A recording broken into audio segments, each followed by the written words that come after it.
मित्रांनो, आपल्या चॅनलवरती आपण वेगवेगळ्या विषयांवरती चर्चा करत असतो.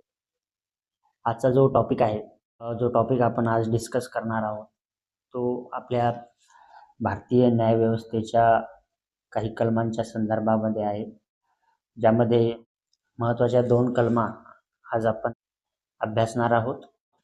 आपल्या दैनंदिन जीवनामध्ये काम करत असताना आपल्याला वेगवेगळ्या प्रकारच्या अफवा, वेगवेगळ्या प्रकारच्या खोट्या बातम्या कळत नकळत आपल्या कानावर पडत असतात. मिसइन्फॉर्मेशन जी आहे ती अनेक माध्यमांवरती, सोशल मीडियावरती आणि इतरही माध्यमांवरती आपल्याला पाहायला मिळते. याच मिसइन्फॉर्मेशनला आपण अफवा किंवा र्युमर असे म्हणत असतो.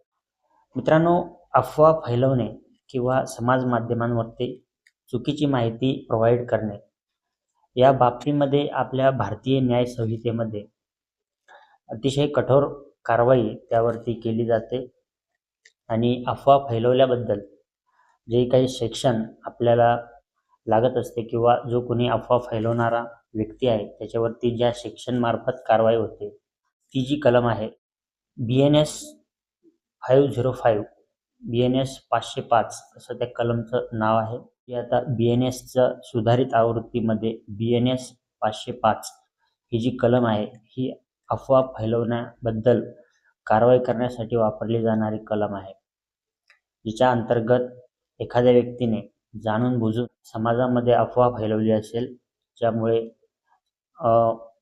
जातीपातीमध्ये तेढ निर्माण झाली असेल किंवा दंगा सदृश्य परिस्थिती झाली असेल, 2 समाजांमध्ये तेढ निर्माण करण्याचं काम झालं असेल, तर अशा वेळी अत्यंत कठोर कारवाई करण्यासाठी या कलमाचा वापर केला जातो. सामाजिक शांतता भंग करणे, खोट्या बातम्या पसरवणे आणि चुकीची इन्फॉर्मेशन देऊन, मिसइन्फॉर्मेशन देऊन समाजाला डायव्हर्ट करणे या गोष्टी यामध्ये इन्क्लूड आहेत. त्यामध्ये धर्म, वंश, भाषा किंवा जातीच्या आधारावर समाजांमध्ये द्वेष निर्माण करणे, समाजामध्ये द्वेष निर्माण करण्याच्या उद्देशाने अफवा पसरवणे या बाबतीत ही कलम लागू होते.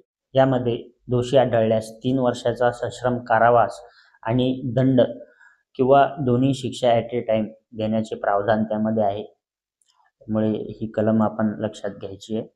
ह्या ज्या गुन्ह्याचे स्वरूप आहे हा एक कॉग्निजेबल ऑफेन्स आहे, जो की दखलपात्र गुन्ह्याच्या श्रेणीमध्ये या गुन्ह्याला टाकलेला आहे आणि नॉन बेलेबल सोबतच हा गुन्हा जो आहे हा नॉन बेलेबल आहे, ज्यामध्ये कुठल्याही प्रकारची बेल, जामीन जो आहे तो त्या गुन्हेगाराला मिळत नाही. सार्वजनिक जो काही उपद्रव आहे, जे काही सार्वजनिक नुकसान होणार आहे त्यापासून वाचवण्यासाठी ही अतिशय कठोर अशी कलम आपल्या संविधानामध्ये इन्क्लूड करण्यात आलेली आहे.